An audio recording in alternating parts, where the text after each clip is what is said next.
Welcome to this week's edition of Times Exclusive on Times Television. My name is Vayana Chunga, and today we have a veteran politician in the name of Zililo Chibambo, who once served as a cabinet minister under the Bakiri Muluzi government in the early 90s. He later on became a diplomat for Malawi, in France and Mozambique, respectively. He comes into the program with a truckload of political experience, but also governance wisdom. Stay tuned. Remember, this program is brought to you under the auspices of Rainbow Paints. In every town, there are stories we can see and stories we can only feel. In the corridors of a hospital, hope walks softly on rainbow paint floor and paving. A mother's courage and the cry of a newborn baby. A moment that changes everything. Because paint does more than transform surfaces. It reveals what lives within them. Congratulations, it's a boy. Wow. Because every wall has a story, and rainbow paint helps it whisper for years.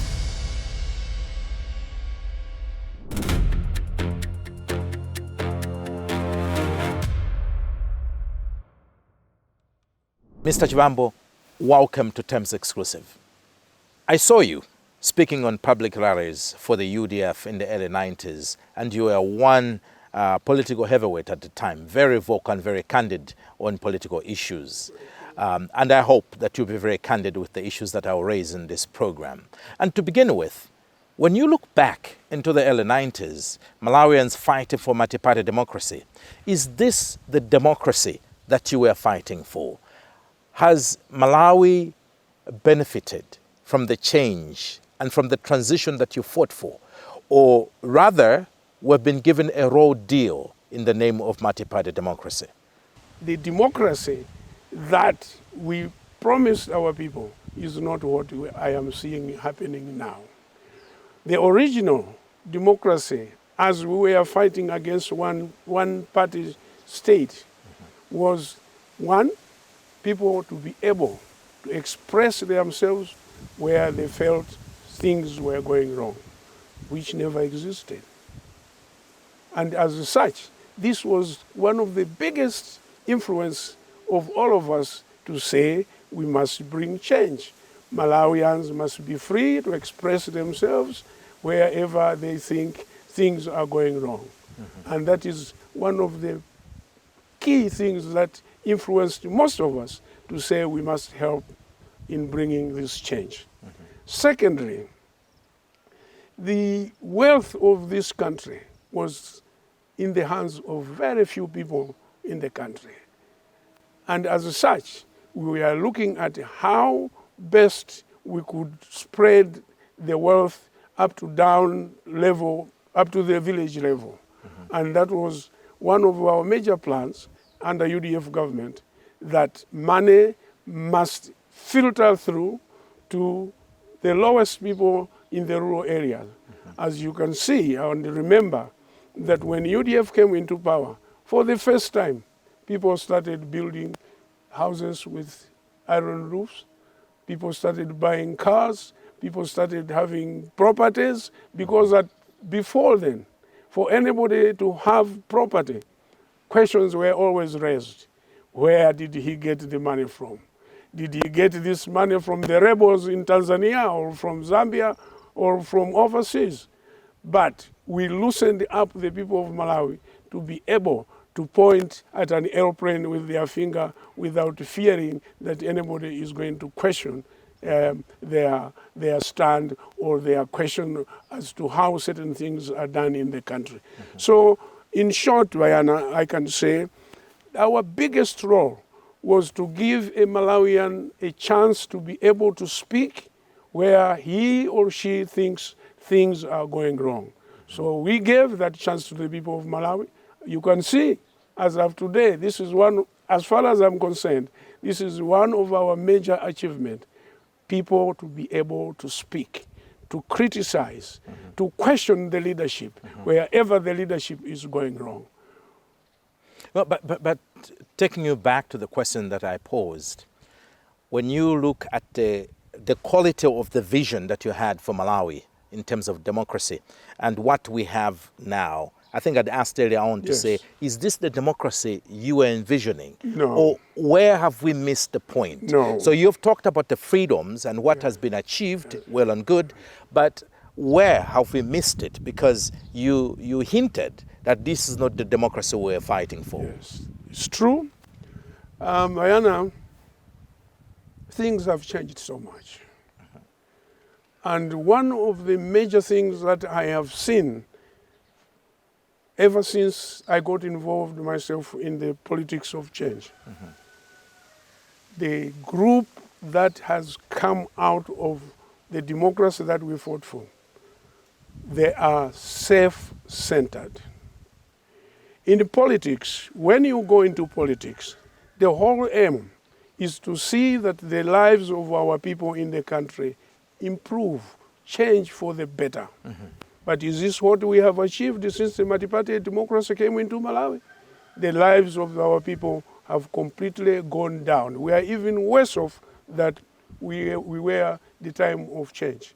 One, because the leadership, or all those who have gone into politics, they have gone into politics for the benefit of themselves as individuals, not for the benefit of the people, not for the benefit of our country. And this is how we have messed up our democracy, because the lives of our people in Malawi has not changed. If at all there's anything, it has gone worse. Therefore, my appeal, I am an old man now, is that more young men must get involved in the running of the affairs of this country. More schools must be built. But does the age, when you say young people should get in, does being a youth change the attitude of selfishness? Because you mentioned that one of our biggest problems in our politics is that a lot of people are getting into leadership for selfish reasons. And that's why perhaps the country is getting a raw deal. Now, when you are encouraging young people to get in there, are you assuming that the young people are better off in terms of selfishness? Well, young people, most of them have traveled, they are educated, they are knowledgeable, they are able to have sense of judgment, they are able to criticize and analyze themselves. What we are doing, is it the right thing or not? And you can see that the few young men who have been put into positions of leadership, they have proved that they can change the affairs of this country and the economy of this country. And I'm sorry to mention this. A good example would be we lost a young man, a promising young man, Zililo Chibambo. How we came up.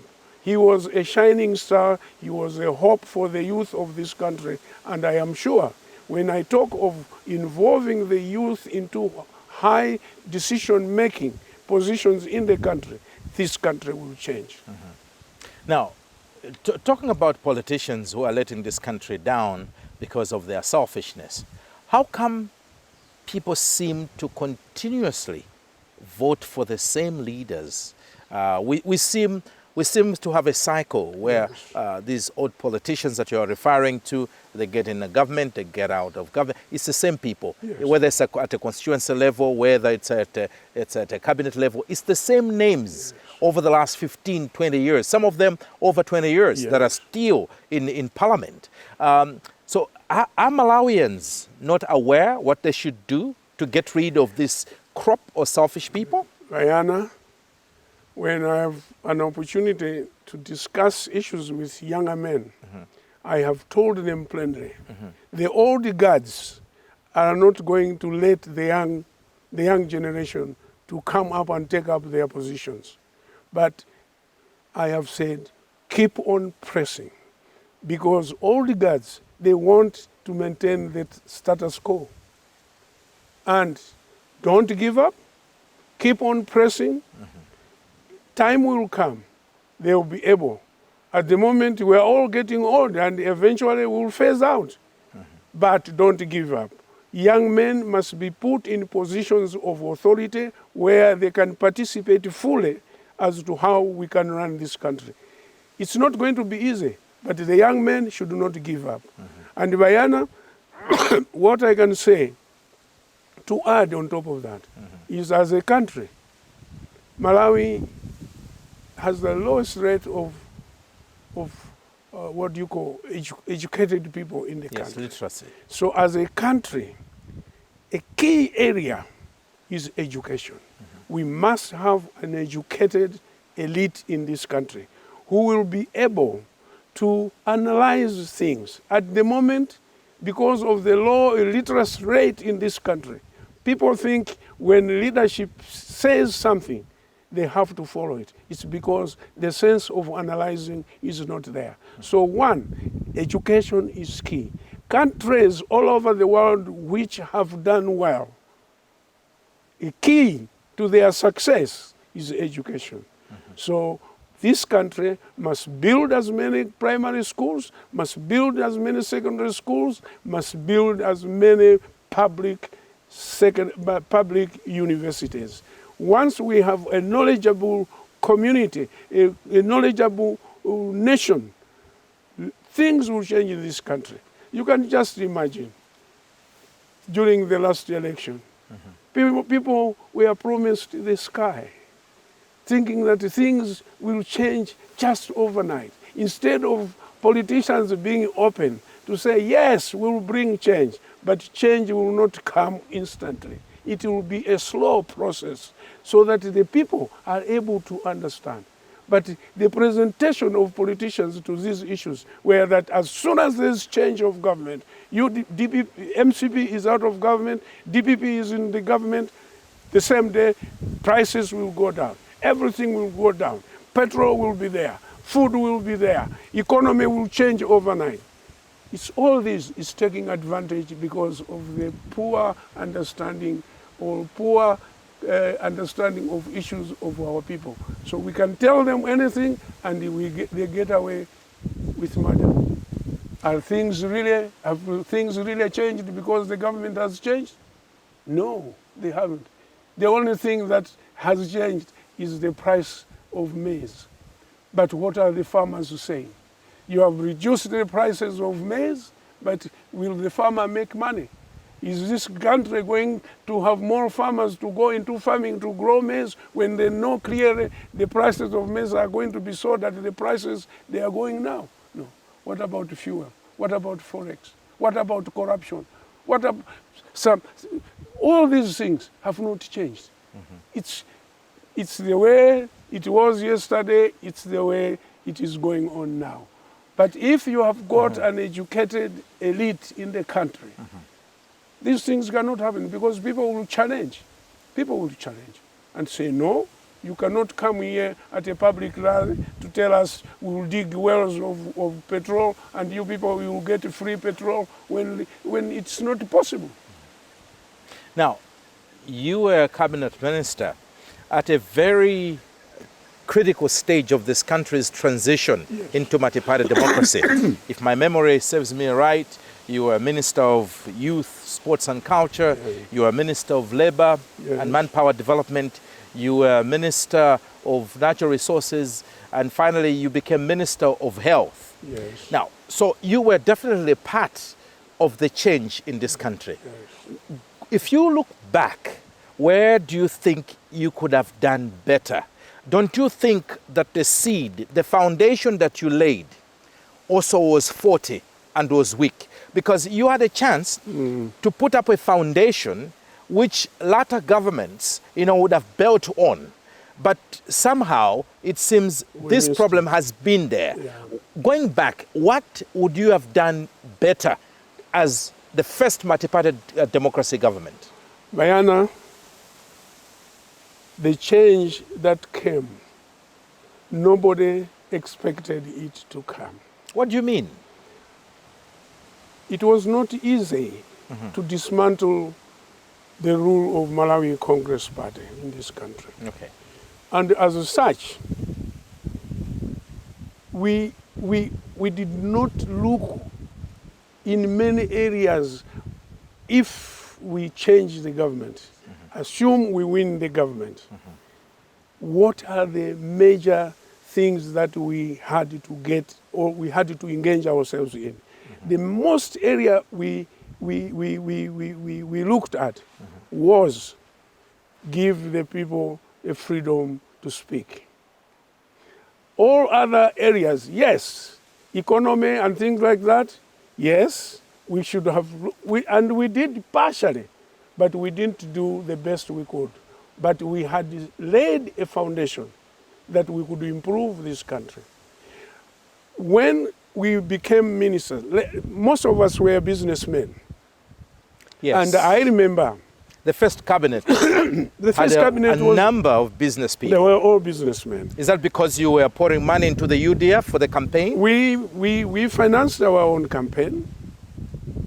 But what I'm trying to say is that when we decided to go into the fight against change, we did not think about money.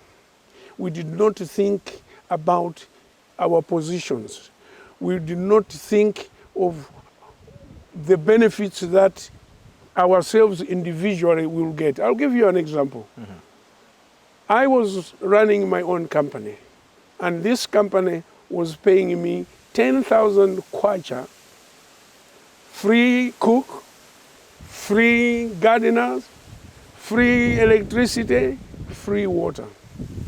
And when President Muluzi appointed me to become a cabinet minister, do you know what our salaries were as cabinet minister? No. 3,500 kwacha salary. That was in, is that 94? 94, Okay. 3,500 kwacha salary.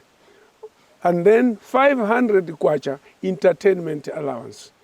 I could have said, President Muluzi, I'm sorry, my company pays me, gives me the best when I compare to become or participate in the running affairs of our country.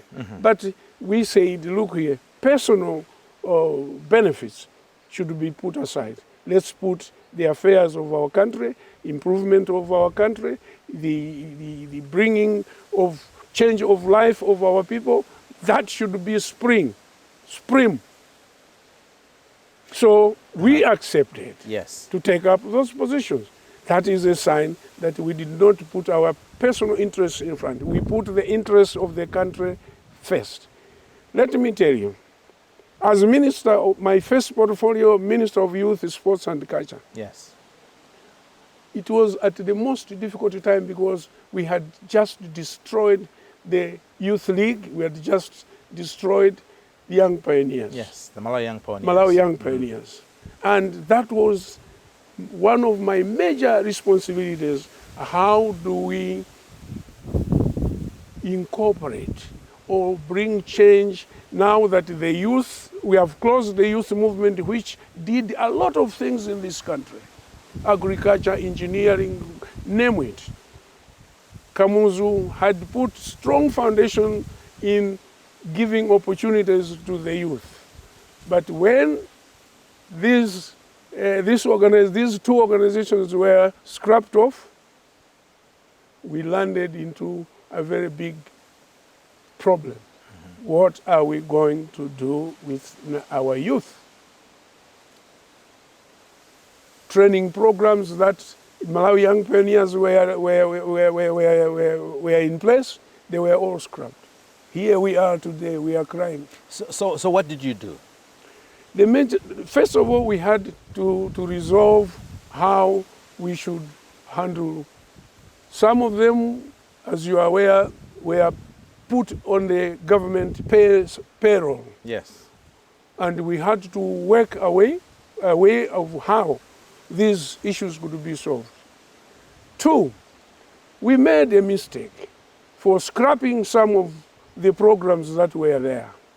The area that the youth, the Malawi Young Pioneer Youth Movement, where we should have left are some of those that were very productive. We should have scrapped off the security part of which we involved the Malawi Young Pioneer to get involved in the security of this country. So you are saying, when you look back, you think the idea of scrapping off Malawi Young Pioneers in totality was wrong? It was wrong. It was wrong. There are certain good things that MYP... Disarming them yes. should have been the way to go, exactly. but not to stop the other productive elements yes. of the movement. I think there we went wrong. I do remember in one of the meetings that we were discussing, and I did raise, I remember vividly, that why don't we keep some of the programs that were there? Had we done that, the problem we are facing now of unemployment of our youth would not have been there. So this area, we made a mistake by scrapping everything that came under the youth. Don't you think that's one of the problems in this country, that the politics takes over when it comes to decision making, that you are looking at the issue of Malawi Young Pioneers from political lenses, yes. and not perhaps from a very productive as well as progressive yes. Perspective for the country, yes. where young people could have benefited exactly. from the services that Malawi Young Pioneers was offering. Bayana, 100% correct. In fact, I was going to come to that. This country is not moving because one of the reasons is here we are. Here is a government. I'll give a good example of the current situation. Malawi Congress Party and its alliance partners, they started programs, very useful programs, building roads, building mega farms. A new government comes in, they scrap everything. They forget about what the previous government did. Let's start new programs.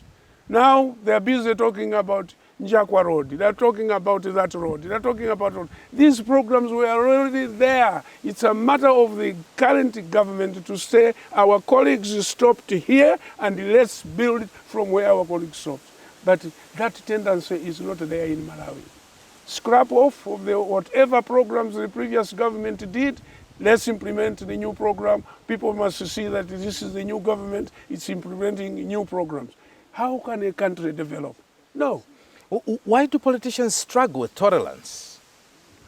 Tolerance of legacy, that one person drives the car to this point and then someone takes over from here and going forward. This is what we must, as a country, we must look at very, very seriously. Because it's a big problem. It's a big, big problem that Malawi is going through. And if we don't change and accept colleagues have run the country up to this level, we as a new government, we pick up from this level onwards, then continuity becomes effective.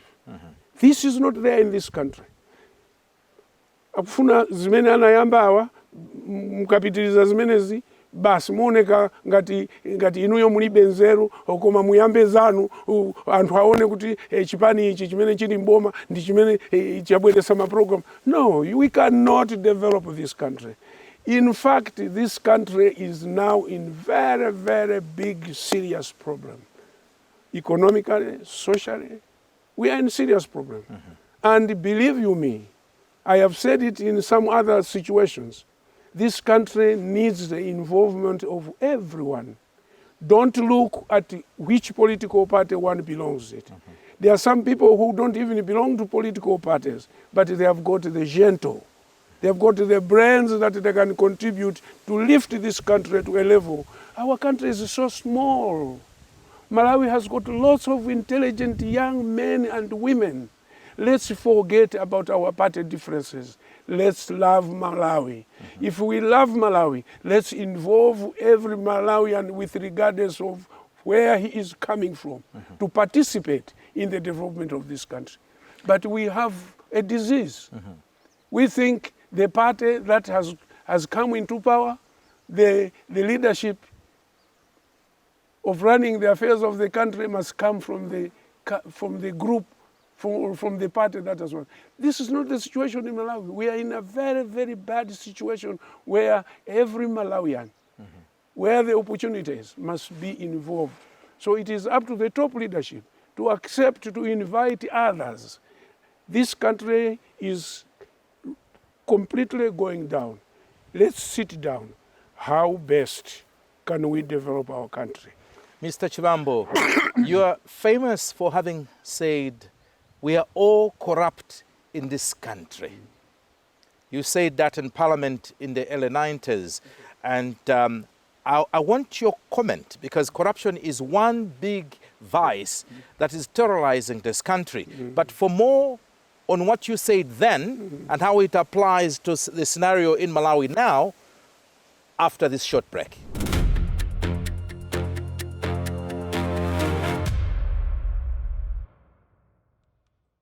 In every town, there are stories we can see and stories we can only feel.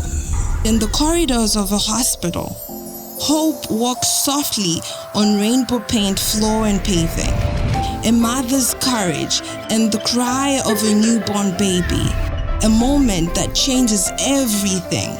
Because paint does more than transform surfaces. It reveals what lives within them. Congratulations, it's a Oh boy. wow, kumande ufana na ndini. Because every wall has a story, and rainbow paint helps it whisper for years.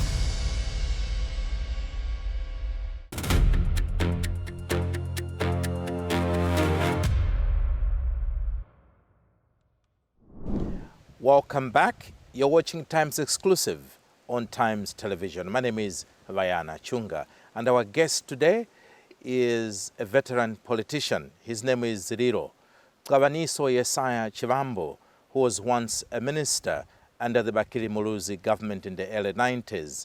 He was also a diplomat for Malawi in France and Mozambique, respectively. Mr. Chibambo, you once famously said, we are all corrupt in this country. You said that in Parliament. What did you mean? There was a discussion in Parliament on corruption. And when I saw both the colleagues from the other side of the bench and from also on the government side trying to defend that corruption never existed, I came out with the famous speech which I made, and I said, we are all corrupt in one way or the other in Parliament. This did not augur well, but I said it, having seen certain tendencies amongst the colleagues in the House, those that showed signs of trying to practice corruption in one way or the other, or trying to defend corruption in one way or the other. So this was a general statement which I made in Parliament, that here, let's not run away from it. We are all corrupt in one way or the other. Do you still hold the same view today, many years later? In fact, Vayana, what I said at that time fulfills what is happening today. This whole country has gone rotten. It's all corruption, every corner. You go into every department, you go into every company. You want to receive service, you have to give something in order to be served. So corruption has ruined our country. Corruption will never help us to develop this country. We are failing to get even support from countries that wanted to support us because they have seen how deep corruption has gone into our country. So to the leadership of this country, both those in government, those in government in waiting, those political parties that are thriving to come into government, they must know that our biggest disease in this country is corruption. And therefore, we must find a way of how we can get rid of this deadly disease. But other quarters feel that you were part of the problem as the UDF government from 1994. Because when you look at it, people think, once again, you laid the foundations of corruption in this country. Is that something that you agree with, or something that you... No, I don't agree. I don't agree with those sentiments. As I said But earlier... you admitted yourself that you are all corrupt. Yes, I did say that we were showing tendencies of corruption. And at that time, it was, I would say, what you would call petty. Now, corruption is no longer petty. But that warning should have given a light to warn all those that were coming after us to say, here is a disease that is coming or cropping into our running on the affairs of our country. How should we avoid it? How should we do to deal with this situation? Not everybody, not really everybody. There are others who are dedicated to develop this country.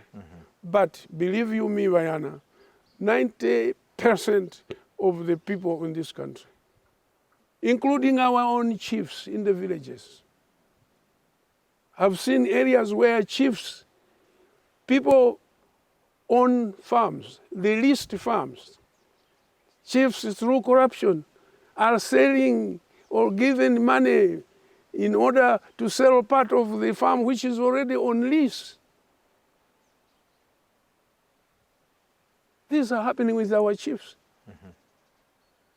So corruption has got to be fought from the village level up to the presidential level.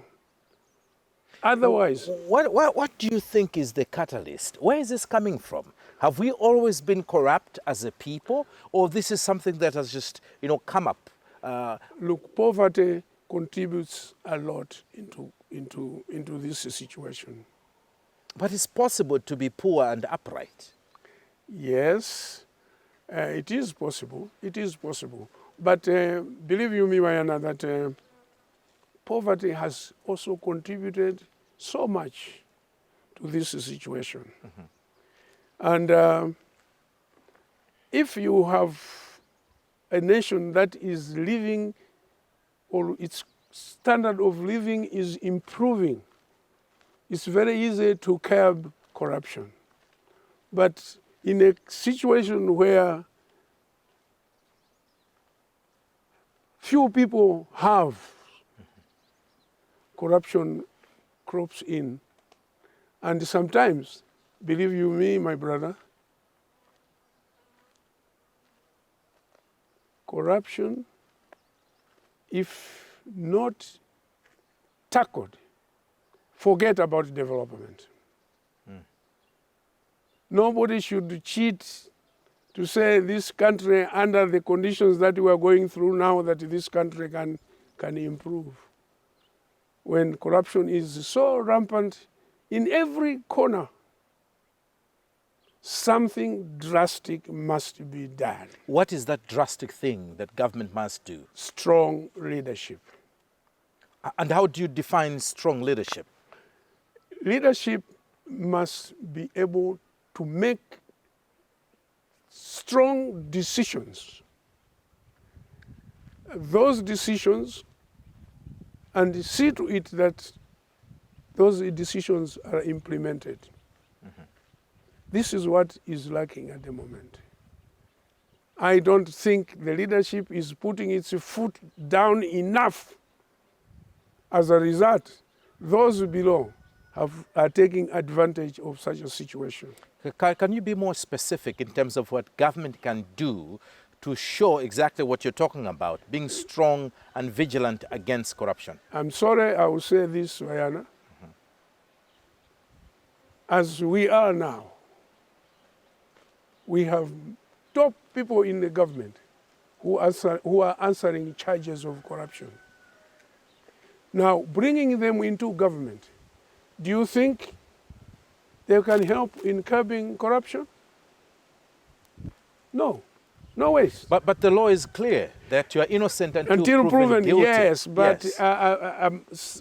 If you wanted to have an honest team, why not wait until those cases are finished in court and they are proven not guilty? Then you bring them into government. But what picture does it give to the people? Awatu alipa milandu, akudikira milandu ya corruption, anapanga is, and you bring them into government. do you think people will understand what is happening? So when I talk of strong leadership, these are some of the things that leadership has got to say. No, look here, as much as I wanted you to become one of my cabinet ministers, but because of A, B, C, D, let's wait, let these cases go into court, let them prove you guilty or not guilty. If you are proven not guilty, I'll bring you back, I'll bring you into government. But to bring people who are answering charges into running the affairs of the government, it doesn't send the right signals. So when you talk about corruption, people just laugh, say, we are not serious. Even those that help us, the countries that help us seeing the way we do things, they say we are not serious. And believe you me, as we go along, there will be more and more countries that will be withdrawing financial help to our country if we don't change the way we are doing our things. So my plea is not only to the leadership in the government, is leadership into political parties, that please instill the spirit of loving our country. Because all those that are involved in corrupt practices, they don't love this country. They don't wish this country well. So please, let's change. Let's change in the way we are doing things. Authority, our courts must also move in quickly. Our courts are slow. Whatever reasons, I don't know. Cases are taking years. So people are not scared. They can steal money in the government today. They know it will take another 10 years before they are brought to court. By that time, they will have enjoyed all the money that they sold. So courts too have got to move fast. Too many adjournments. Sorry to stop you. Other critics may watch this interview and ask the question, but Mr. Chibambo, you yourself were accused of allegation, abuse of office when you were in the diplomatic service. And don't you think it's hypocritical for you now, years later, to come and talk about corruption in the manner that perhaps you are? Diana, I was taken to court, and the courts proved me wrong, and they found me guilty. I served 2.5 years under suspension. And because of that, I withdrew from the political scene. Because once you are charged, you are supposed to stay 7 years without being put in any public office. I see now 1 or 2 people who have just been forgiven by the previous government. Now they are being given positions in public offices. This is wrong. I don't want to mention names. There are people who have been sentenced, they were in prison, they served in prison, but the government pardoned them. Now they are pardoned, there's a new government, and you bring these people into public offices. No, something is wrong. That's what leadership comes in. Something is wrong. Why? The law itself is clear. If you are found guilty and you have served in the jail, you are supposed to stay 7 years without being given a public office. Is it difficult to implement these things? But so in terms of, you've talked about leadership, what else can be done? Because this issue seems to be the elephant in the room. We all talk about corruption. We all talk about abuse of office. We all talk about things going wrong, leaders betraying the public and their confidence. But what on the ground can really be done as a nation? Maybe besides the president and what you have mentioned, the courts. What else can we do as a people? What else? Those that are involved in corrupt practices, who has been punished? This is the question. Who has been punished? So nobody fears to get involved in corruption. Because no action is taken on anybody. There are people that the whole nation knows that these people are corrupt and they have been involved in ABCD. Who has been punished for those things? Nobody. Until such a time that people who are involved are taken to court and punished. During Kamuzu's time, you steal 2 and 6. I'll give you an example. Yes. My late other cousin, he was a clerk in DC's office in Lilongwe. He stole 2 and 6, 2 shillings, 6 pence. He was working in the district commissioner's tax office. He ran away in Malawi. He died in Zambia because he knew, if I am caught for 2 and 6, you didn't even go to court in those days. Kamuzu used to say to steal from the government was treasonous. You would go to detention where you rot there without going into court. So that is how seriousness leadership was against corruption, against theft. People are now stealing government money as if it is their own personal money and no action is taken. Do you think we can fight corruption? I'm sorry, we are not. We are joking. Nobody is punished in Malawi for being corrupt, for stealing public money.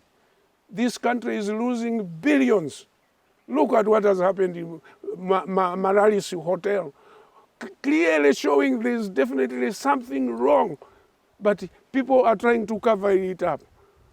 Do you think the people in the rural areas, when they hear things on the radio of what is happening, you think they are happy? You think they are smiling? No, we are not fighting corruption.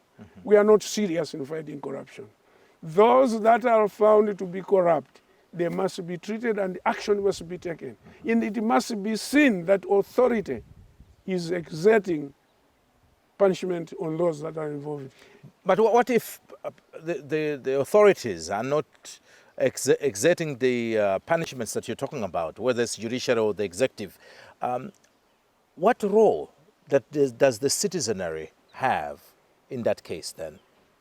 Because they can see the country is being thrown to ruins, people are stealing all over the place. They are on the receiving end as citizens. They're the victims. Yes. But what do they do? People must react.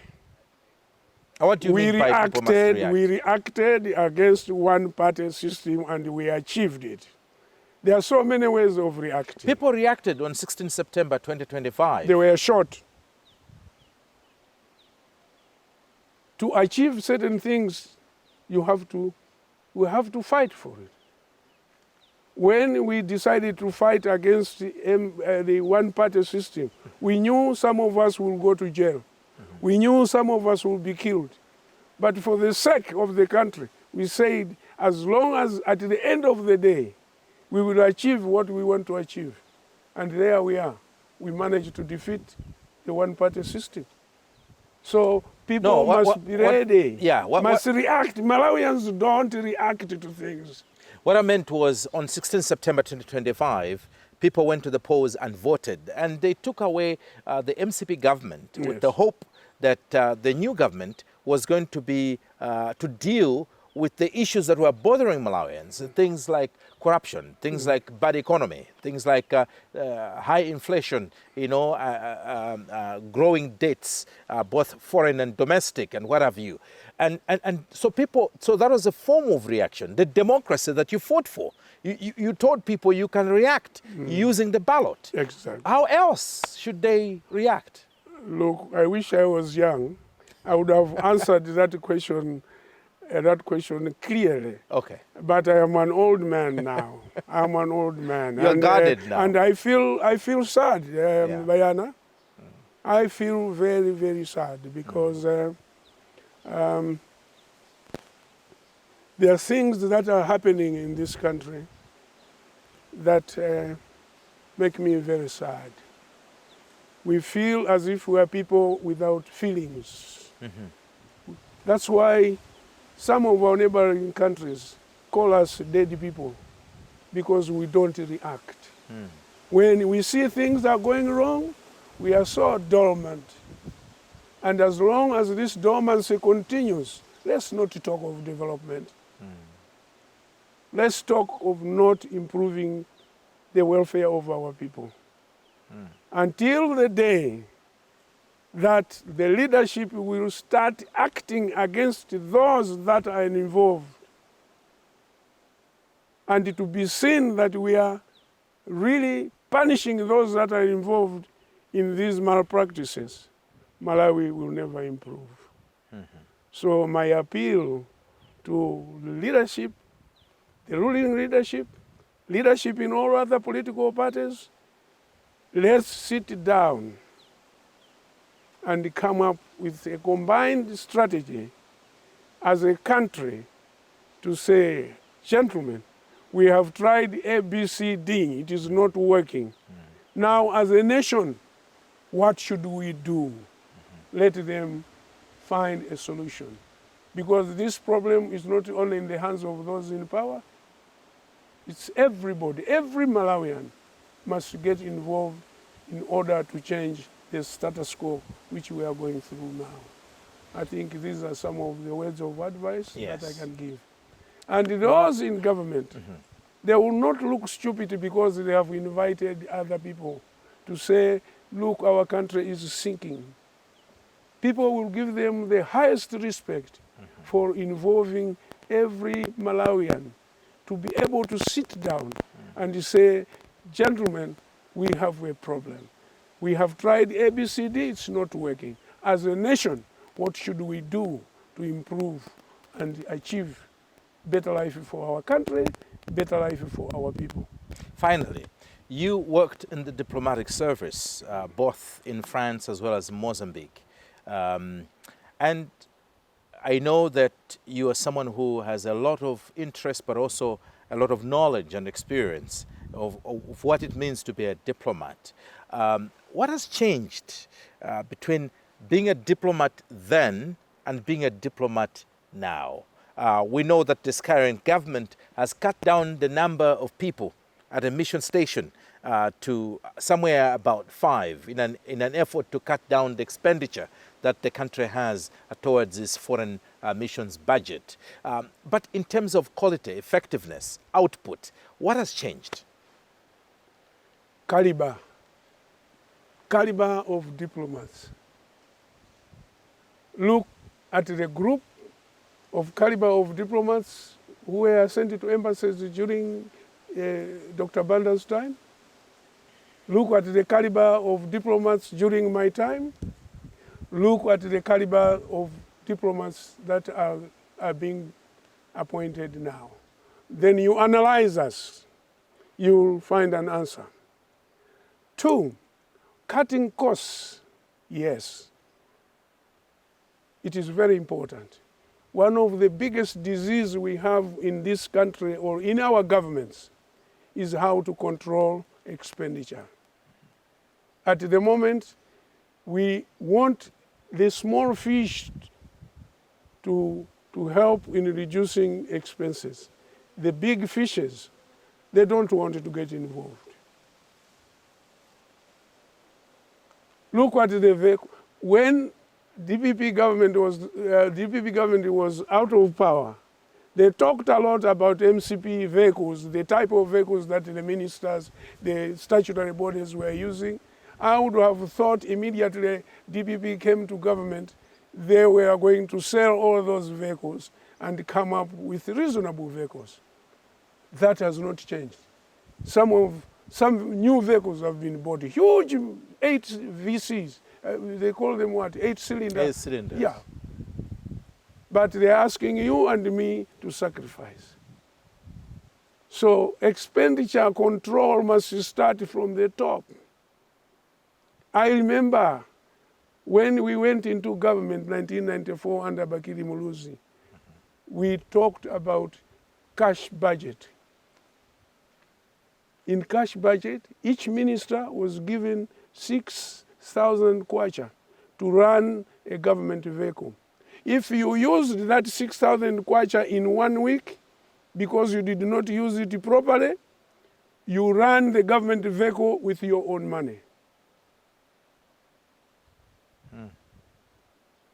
As part of expenditure control. We never bought new cars. We inherited the cars that Dr. Banda's ministers used. We never bought new cars during Muluzu's time. So, cutting expenditure should not only be the bottom line. Starting from the president, his ministers, members of parliament, all those must be involved in cutting the expenses. Look at the salaries of members of parliament. Why is it that people now these days fight for becoming a member of parliament? Because it is one of the highest paying jobs in the country. But towards the cutting of expenses, what is it that members of parliament have done? Have they reduced their salaries? Have ministers reduced their salaries? Have they reduced their allowances? No, this current government reduced the fuel allowance by 1,000. That's not enough. We are in a very bad situation. We are still borrowing heavily. Some borrowing, we are doing it privately without going through parliament to authorize those borrowings. So when we talk of reducing expense, it must start from the presidency. From the presidency, cabinet, members of parliament, senior civil servants, down, everybody must sacrifice. We must reduce expenses. At the moment, this country is not generating enough wealth to be able to develop this country. And as long as the country is not able to generate enough wealth, this problem of underdevelopment, poverty, will persist. Mr. Zililo Chibambo, how do you want to be remembered? When your time on earth is gone, how do you want this country to look at you and remember? I don't know. It is up to the people to judge. I can't specifically, but I want them maybe, because I'm one of strong advocates of education to our people, involvement of the youth in the affairs of the country, not only bringing them into, but into positions of influence. Because, look, at my age, what is it that I can contribute? My time is gone. The little we contributed brought change into this country. That is one of my strongest achievements that I can claim I have contributed to bring change into the politics of this country. Because if we did not sacrifice to fight Malawi Congress Party at that time, if we did not sacrifice to fight Dr. Banda at that time, this country would not be where it is. So as far as I'm concerned, my biggest contribution to this country is the role I played during the politics of change. And if I will be remembered, I must be amongst the list of those people that were involved in the political change of this country. At the moment, the first cabinet that Bakiri Muluzi appointed, there are very few of us who are still alive. So we thank God that the few of us who are still alive are watching. We have watched now more than five governments, is it? And I think God is still keeping us for a reason, to witness, or where we can contribute through advice, we will do that. Thank you. And my appeal to colleagues in the government, don't be shy to ask advice from whichever angle it comes from, because advice is the cheapest thing that you can get and which will help our country. There are guards in the government who will cheat the leadership. Bwana, musamvere au msagafuse au msagafusa Muluzi, msagamfuse Joyce Banda, ameneo mkagafusa, mune gawopusa. Akulu akale pachichewa mati mutu umodzi susenza denga. So what they meant is that always consult. Where you have problems, consult others and advice will be given for nothing, for free, for the betterment of our country, Malawi. Thank you very much. It has been a pleasure having you as a guest in this program. Thanks very much, Wayana. I've also enjoyed the conversation. Some very difficult questions you raised, but I hope I have answered in the best of my knowledge, and the message, mostly to the young people, is going to reach them. I thank you. Thank you. And that also marks the end of our today's edition of Times Exclusive on Times Television. Today, our guest was Zililo Chibambo, who was once a cabinet minister, but also a diplomat. Until next week, when I'll come again with another guest in the same program, my name is Vana Chunga. On behalf of our sponsor, Rainbow Paints, it's goodbye.